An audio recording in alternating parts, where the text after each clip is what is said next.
Sangareddy district Zaheerabad division Nyalkal mandal. ఇది మనకి ఏంటంటే మన గంగవాడ టు అల్లదుర్గం రోడ్. ఇది స్టేట్ హైవే 15. ఈ 100 ఫీట్ రోడ్. ఇది 100 ఫీట్ రోడ్ కి జస్ట్ మనకి ఒక హాఫ్ కిలోమీటర్ డిస్టెన్స్ లో మనకి ఏంటంటే ఈ రకంగా సబ్ రోడ్ వెళ్ళాలి హాఫ్ కిలోమీటర్. ఈ 33 ఫీట్ నచ్చబడ దారికి ఫస్ట్ బిట్ మన 28 గుంట ల్యాండ్ సేల్కి వచ్చింది. 45 lakhs అంటున్నారు. లైట్ గా నెగోషియేషన్ అయ్యే అవకాశం ఉంది.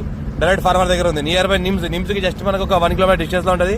పక్కన మన డిటిడిసి మన వెంచర్ ఉంది. డిటిసిపి వెంచర్ ఉంది. వెంచర్ కానుకొని ల్యాండ్ ఉంటుంది. టైటిల్ మొత్తం క్లియర్ గా ఉంది. స్కోర్ బి direct farmer pure red soil area near by Zaheerabad. ఇక్కడ నుంచి జస్ట్ మనకి 15 కిలోమీటర్ డిస్టెన్స్ లో అవుతుంది. డైరెక్ట్ ఫార్మర్ దగ్గర అర్జెంట్ సేల్ ఉంది. Pure red soil area clear title స్కోర్ బిట్. రైతు బంధు రైతు కూడా వస్తుంది. సర్వే అంతా అయిపోయింది. కట్టలు కూడా అంతా వేసినది. డైరెక్ట్ ఫార్మర్ దగ్గర ఉంది. ఇన్వెస్ట్మెంట్ కోసం agriculture best land clear title స్కోర్ బిట్. ఇంకోటి చూసుకుంటే మనకు నియర్ బై మనకు NH65 Mumbai highway 15 kilometre distance లో అవుతుంది. పక్కన చూసుకుంటే మనకి ఏంటంటే వెంచర్ ఉంది. మనకు 45 acres లో వెంచర్ ఉంది. నిమ్స్ అనే వెంచర్ ఉంది. ఆ నిమ్స్ వెంచర్ కి ఆనుకునే ల్యాండ్ ఉంటుంది. మనకు చుట్టుపక్కల మొత్తం ఈ రకంగా గేట్ ఫెన్సింగ్